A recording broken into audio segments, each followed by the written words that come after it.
अस्सलाम वालेकुम students, YouTube channel accounting with sir Umair के साथ मैं एक बार फिर हाजिर हूँ। स्टूडेंट्स, आज मैं आपको अकाउंटिंग फॉर प्लांट एसेट, जिसे हम डेप्रिसिएशन भी कहते हैं, इसका एक और सोल्यूशन करके दिखाऊंगा। ये टॉपिक एडीसी पार्ट 1 का टॉपिक है, जिसमें मैं आज आपको एसेट्स जब हम डिस्पोज कर देते हैं, यानी सेल कर देते हैं या एक्सचेंज कर देते हैं या डिस्कार्ड कर देते हैं विदाउट एनी कैश, उसकी वर्किंग करके दिखाऊंगा। स्टूडेंट्स, ये क्वेश्चन 2005 प्राइवेट क्वेश्चन नंबर 4 है, जो मेरे लेफ्ट पर आपको नजर आ रहा होगा। क्वेश्चन रीड करें तो इसमें कहा जाता है, during 2004 fast company engage in the following transactions. The company trade in its old equipment with had a cost 60,000 and whose accumulated depreciation was rupees 20,000. The new equipment has a list price of rupees 84,000. The company was granted 24,000 trade in allowance for the old equipment. यहां पर students हमने एक equipment जो कि exchange कर लिया। पुराना जो इक्विपमेंट था उसकी कॉस्ट 60,000 थी, एक्यूमुलेटेड डेप्रिसिएशन था उसका 20,000, मतलब 20,000 का हम उसे यूज कर चुके थे। देन हमने न्यू इक्विपमेंट खरीदा 84,000 का, और जो पुराना इक्विपमेंट था हमारा वो ट्रेड इन अलाउंस उसका 24,000 है, मतलब वो इक्विपमेंट हमसे 24,000 में ले लिया एक्सचेंज में, और ओल्ड इक्विपमेंट हमने एक्सचेंज कर दिया। अप्रैल 2 the company sold a building for rupees 2,55,000। Building हमने बेची 255,000 की, कॉस्ट उसकी 335,000 थी, एक्यूमुलेटेड डेप्रिसिएशन था उसका 135,000। मतलब जब हमने उसे सेल किया उस वक्त हम 135,000 का उसको इस्तेमाल कर चुके थे, वो ऑलरेडी डेप्रिशिएट हो चुका था। January 195 the company uses straight line method of depreciation. The building was estimate to have a useful life 20 years and salvage value 35,000। जो लाइफ है बिल्डिंग की वो 20 ईयर्स है, सैल्वेज वैल्यू 35,000 है। देन जून 30 ये सेल का केस है, इसमें हमने बिल्डिंग सेल आउट कर दी, जबकि पहले केस में हमने एक्सचेंज की। थर्ड में कहते हैं जून 30 पर dispose fully depreciated machine which had a cost rupees 15,000। एक मशीन जो कि फुली डेप्रिशिएटेड हो गई वो हमने 15,000 में डिस्कार्ड कर दी विथ नो सैल्वेज वैल्यू, और उसकी सैल्वेज वैल्यू कुछ ना थी। Record the above transaction in journal. हमें इसकी जर्नल एंट्रीज बनानी है, हमें ट्रांजैक्शंस को जर्नल में रिकॉर्ड करना है। हम पहले इसकी कंप्यूटेशन करेंगे, देन उसकी एंट्रीज पास करेंगे। तो पहले मैं आपको एक्सचेंज का केस सिखाऊंगा। स्टूडेंट्स, यहां फर्स्ट केस में या हम पहले वर्किंग का नाम देंगे एक्सचेंज में कंप्यूटेशन ऑफ गेन और लॉस ऑन एक्सचेंज। गेन और लॉस जो हुआ एक्सचेंज पर, उसकी हमें पहले वर्किंग करनी है।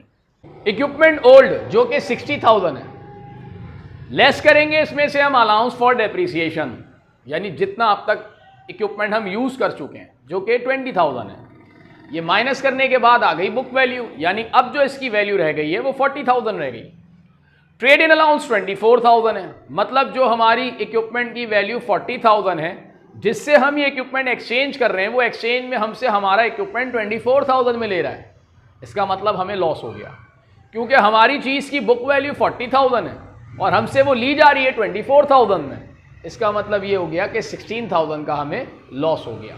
ये कैसे किया कि बुक वैल्यू में से हमने ट्रेड इन अलाउंस को माइनस कर दिया, तो ये लॉस हो गया 16,000। अगर इसी तरीके से बुक वैल्यू है 40,000 और ट्रेड इन अलाउंस हो 45,000, मतलब हमारा इक्विपमेंट ओल्ड 45,000 में लिया जा रहा हो, तो फिर हमें 5,000 का गेन हो जाता। यहां केस में हमें लॉस हो रहा है। अब सेकेंड वर्किंग करेंगे computation of cash payment.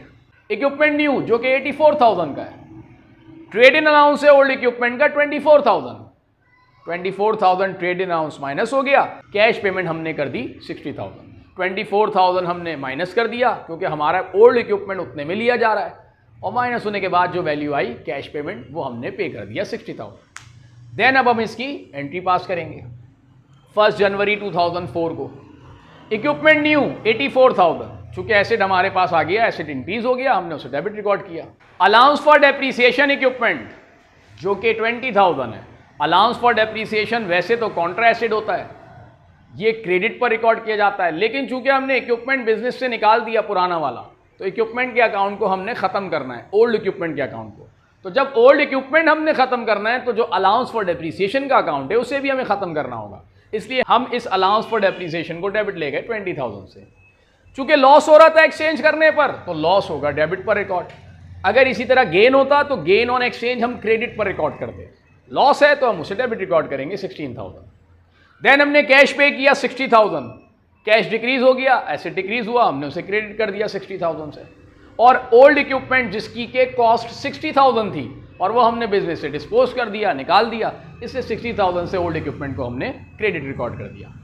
Narration बनाई to record exchange on loss, हमने इक्विपमेंट को एक्सचेंज किया लॉस में, तो ये एक्सचेंज की वर्किंग हो गई। स्टूडेंट्स अब इसका सेकंड केस जिसमें हम बिल्डिंग को सेल आउट कर रहे हैं अप्रैल 2004 पर। स्टूडेंट्स यहां पर हमें कॉस्ट गिवन है 335,000 बिल्डिंग की, सैल्वेज वैल्यू भी गिवन है 35,000, लाइफ हमें पता है 20 ईयर्स और एक्यूमुलेटेड डेप्रिसिएशन भी गिवन है 135,000। तो यहां पर स्टूडेंट्स ये 135,000 डेप्रिसिएशन जो है ये 9 ईयर्स का है, क्योंकि हमें डेट दी हुई है कि जनवरी 1 95 पर हमने ये इक्विपमेंट परचेज किया था और हम सेल कर रहे हैं इसे 2 अप्रैल 2004 पर। तो अगर हम ये डेप्रिसिएशन देखें ये कितने सालों का गिवन है 135,000, तो पहले हम ये मालूम करते हैं कि ये कितने साल का डेप्रिसिएशन है। कॉस्ट जो कि हमें पता है 335,000, सैल्वेज वैल्यू जो कि 35,000 है। अगर कॉस्ट में से स्टूडेंट्स यहां पर जो डेप्रिसिएशन गिवन है वो 9 ईयर्स का है, जबकि हम 9 ईयर्स एंड 3 मंथ्स के बाद सेल कर रहे हैं बिल्डिंग को, इसका मतलब हमें पहले 3 महीने का डेप्रिसिएशन निकालना होगा। वो हमें इस तरह से पता लगा कि कॉस्ट 335, सैल्वेज वैल्यू 35, माइनस करें तो डेप्रिशिएबल कॉस्ट आ गई 3 लाख रुपए और लाइफ इसकी 20 ईयर्स है। तो अगर 3 लाख इसकी डेप्रिशिएबल कॉस्ट है, लाइफ अगर 20 है, तो 335 को अगर हम 20 से डिवाइड करें तो ईयरली डेप्रिसिएशन आता है 15,000, मतलब अगर 1 साल बिल्डिंग चलती है तो 15,000 डेप्रिशिएट होती है। तो उस हिसाब से ये 135,000 जो डेप्रिसिएशन है ये 9 ईयर्स का है। 95, 96, 97, 98, 99, 2000, 2001, 2002 और 2003 ये 9 ईयर्स हो गए, जबकि हम 9 ईयर्स एंड 3 मंथ के बाद सेल कर रहे हैं। तो हमें पहले 3 महीने का इसमें डेप्रिसिएशन निकालना होगा। उसके लिए स्ट्रेट लाइन का हम मेथड यूज करेंगे। फॉर्मूला उसका cost minus salvage value divide by useful life, जो कि मैं प्रीवियस वीडियोस में आपको बता भी चुका हूं। कॉस्ट 335,000, सैल्वेज वैल्यू 35,000, माइनस होने के बाद डेप्रिशिएबल कॉस्ट आ गई 3 लाख रुपए, यानी टोटल बिल्डिंग हम 3 लाख की यूज करेंगे। लाइफ उसकी 20 ईयर्स है एस्टिमेटेड। 3 लाख को हमने 20 से डिवाइड कर दिया और यूं ईयरली डेप्रिसिएशन हमारे पास आ गया 15,000, मतलब अगर 1 साल हम बिल्डिंग चलाएंगे तो 15,000 रुपये उसकी वैल्यू डेप्रिशिएट हो जाएगी। तो अब हमें 3 महीने का पहले डेप्रिसिएशन निकालना होगा, जनवरी, फरवरी और मार्च 2004 के 3 महीने का। 31 मार्च 2004 डेप्रिसिएशन, ईयरली डेप्रिसिएशन 15,000 था, 3 महीने का डेप्रिसिएशन निकालना है, इसलिए इसको हमने मल्टीप्लाई किया 3 से और डिवाइड किया 12 से, तो डेप्रिसिएशन आया 3,750 रुपये, 3,750। अब हम इसकी वर्किंग करेंगे गेन और लॉस ऑन सेल, क्योंकि हम यहां पर बिल्डिंग को सेल कर रहे हैं। बिल्डिंग 335,000 है जो कि कॉस्ट है। एक्यूमुलेटेड डेप्रिसिएशन 135,000 वो जो हमें गिवन था, प्लस 3,750 जो हमने 3 महीने का निकाला, क्योंकि हम 9.25 साल बाद बिल्डिंग बेच रहे हैं, जबकि हमें डेप्रिसिएशन 9 साल का दिया हुआ है।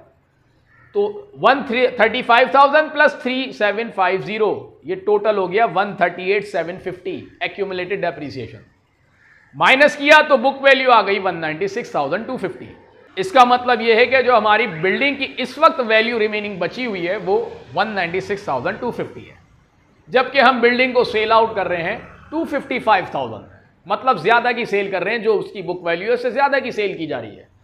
इसका मतलब ये हो गया कि हमें 58,750 का 2,55,000 जिसे हम नाम देंगे सेल प्रोसीड, क्योंकि सेल हमने ज्यादा की, माइनस होने के बाद वैल्यू जो आई 58,750 उसे हमने नाम दिया गेन ऑन सेल, क्योंकि हमने सेल ज्यादा की और वैल्यू उसकी कम थी। अब हम इसकी एंट्री पास करेंगे। कैश 2,55,000 से हमने डेबिट रिकॉर्ड किया, डेट 2 अप्रैल 2004, कैश हमने डेबिट किया 255,000 से, कैश इंक्रीज हुआ तो डेबिट चला गया। एक्यूमुलेटेड डेप्रीसिएशन बिल्डिंग का, तो अलाउंस फॉर डेप्रीसिएशन के अकाउंट को हम खत्म करेंगे क्योंकि हमने बिल्डिंग सेल आउट कर दी। अलाउंस फॉर डेप्रीसिएशन वैसे तो कॉन्ट्रा एसिड है जिसकी नेचर क्रेडिट है, लेकिन हम इस अकाउंट को खत्म कर रहे हैं क्योंकि हमने बिल्डिंग बिजनेस से निकाल दी, तो उसे हमने डेबिट रिकॉर्ड कर दिया 138,750 से। चूंकि गेन हुआ था तो गेन हम क्रेडिट रिकॉर्ड करते हैं, लॉस होगा तो डेबिट रिकॉर्ड करेंगे। तो यहाँ पर गेन था इसलिए हमने गेन ऑन सेल को क्रेडिट किया 58,750 से। और बिल्डिंग हमने चूंकि बिजनेस से निकाल दी, बिल्डिंग एसेट था, एसेट डिक्रीज हो गया, एसेट डिक्रीज हुआ तो हमने उसको क्रेडिट रिकॉर्ड कर दिया 335,000 से बिल्डिंग के नाम से। To record sold building on gain, हमने बिल्डिंग को गेन पर सेल कर दिया। अब थर्ड केस में स्टूडेंट्स हमें मशीन को डिस्कार्ड करना है। फुली डेप्रिशिएटेड मशीन है जिसको हमें डिस्कार्ड करना है, मतलब डिस्पोज करना है। मशीन की कॉस्ट जो कि हमें 15,000 गिवन है और फुली डेप्रिशिएटेड है, मतलब 15,000 पूरी इस्तेमाल हो गई।